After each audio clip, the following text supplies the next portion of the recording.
Well, the United States Senate is going to be debating the Leahy-Specter Dodd bill to restore habeas corpus this week. In fact, the debate will begin in the next number of hours, in fact, either today, tomorrow, but it's an important battle, an important issue.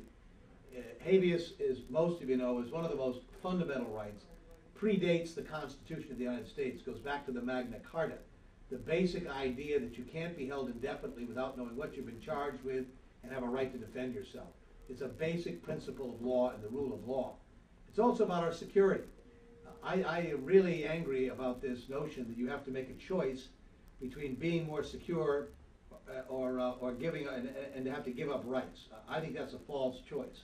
In fact, I think we're less secure when you give up rights here. We've seen that happen too often in the past. This is a right that is as fundamental as any right there is. And the fact is, we hurt ourselves terribly at home.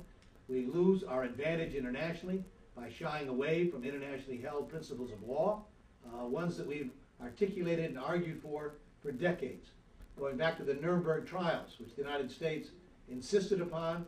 Other nations joined us, but reluctantly, but we established the moral high ground by even providing a trial for some of the worst human rights violators in history at the Nuremberg trials.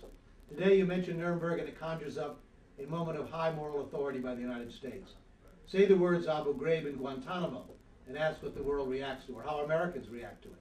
So I would strongly argue that we're less secure, more vulnerable, more isolated today as a result of these policies, and that if we reassert our leadership internationally by embracing these values, then I think we go a long way to enhancing our security. So the habeas debate is an important domestic debate. It's an important international relations debate of who we are, what we stand for, regaining the moral authority around the world. It's going to be a close vote. It can go either way, quite candidly.